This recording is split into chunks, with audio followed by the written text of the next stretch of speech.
This was a big weekend for the St. Louis Blues and culminated with a 7-goal second period on Sunday. Josh Hyman of Locked On Blues is here to talk about that and the Blues' hunt for playoff position. You're Locked On NHL, your daily podcast on the National Hockey League. Part of the Locked On Podcast Network, your team every day.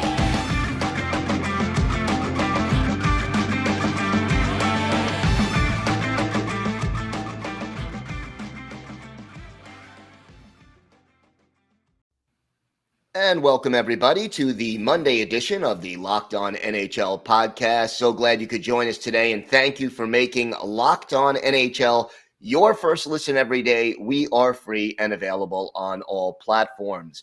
A record-setting and very important weekend for the St. Louis Blues, and Josh Hyman, the co-host of Locked On Blues, is here to talk about it. Josh, 7 goals in the second period on Sunday. How does this happen, an explosion like that? Yeah, it's kind of crazy because it was literally verbatim what my co-host and I said on Friday's episode.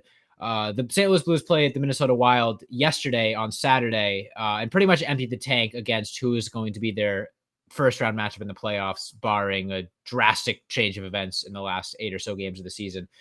So we were kind of expecting the Blues to, in all honesty, lose today's game because they absolutely emptied the tank last night. And I said verbatim, unless they go out and score 6 goals, because they can do that.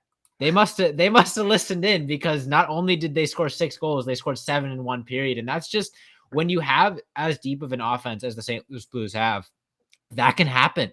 You know, you just get hot. And when an offense that potent gets hot, it can be a 7-goal period.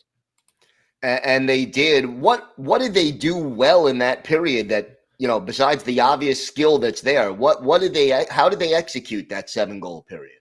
I mean, it's kind of a culmination of what's been working for them all season.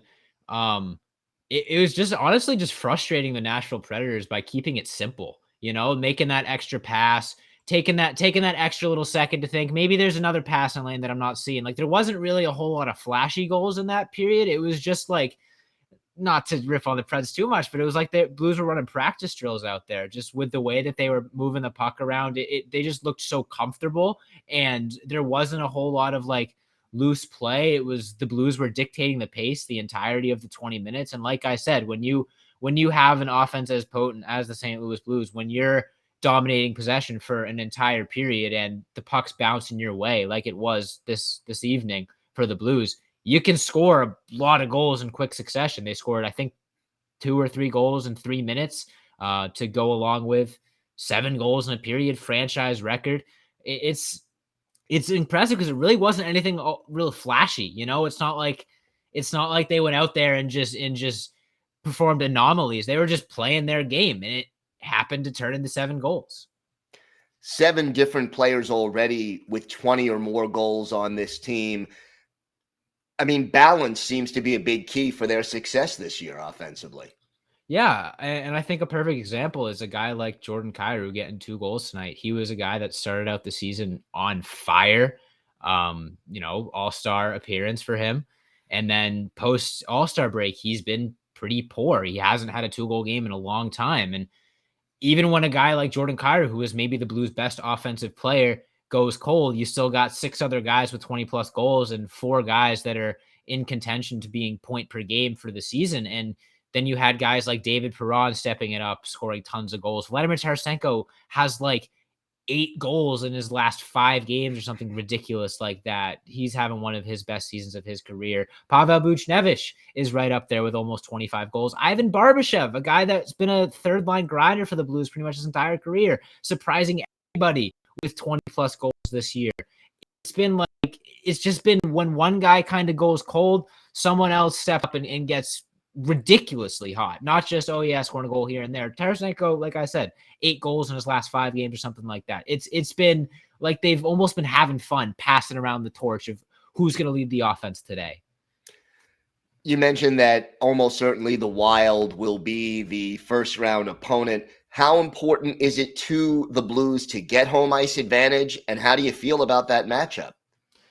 I mean, It's huge. The Blues and Wild are two teams that have both been really, really good at home this season. And as was pretty obvious in yesterday's matchup, these two teams match up really, really well. They play a very similar game. The Blues went up, I think, 4-1 in that game, and then eventually won 6-5 in overtime. So it's clear that there are going to be no easy wins if and when the Blues play that team in the playoffs. Even though their recent success against the Wild is ridiculous, something like they haven't lost in the last 10 matchups. It's pretty evident that these two teams are almost, mirror images of one another, and no lead is safe. Again, blew a 4-1 lead. I don't want to talk about it. At least they got the win, but it's home ice advantage could very well be the thing that moves the needle just enough to have the Blues take the edge in that series, because it's going to be a bloodbath if and when that series occurs. Where do you see the goaltending when the playoffs start? Who's going to get are they going to alternate? Such a hard question. Go with one guy? That's such a hard question, because if you asked me this, a week and a half ago, the answer would be far and away Ville Husso. Jordan Binnington, prior to like this last week, hadn't put up a respectable start in the year 2022, pretty much. And then all of a sudden he comes out and has, I think, 3 pretty strong, solid starts in a row. And it's all of a sudden like, well, right now, Ville Husso is the starter, but with the way that they're giving Jordan Binnington more and more games, who's to say they're not ramping up to have him sort of take over? I really think it's not decided right now. I could be wrong, but I think if the playoffs start tomorrow, it's Ville Husso, but there's a very good chance that Binnington gets more and more games as the season comes to a close. There's, I think, 8 games left. Maybe he gets half of them. And who knows? If Jordan Binnington continues to play like this down the stretch, it's going to be a tough call. I mean, I would still put, like I said, Ville Husso at that 1A position, but Binnington's been redeeming himself for sure, and it's a very good problem to have. I think the Capitals did it in 2018. Braden Holtby came off the bench for them in the first 1 or 2 games, and then he won them a Stanley Cup. So never going to complain about having two good goaltenders. Special teams, a big reason for the Blues' success this year. 2nd in the league on the power play, 6th on the PK. How important will that be come playoff time? Huge. I mean, it's the same things that gave the Blues success today against the Predators. Like I said, they were just making that extra pass, moving the puck around like it was a passing drill. And that has been the definition of the Blues power play, is the crisp passes led by a guy like Robert Thomas, who has eyes in the back of his head.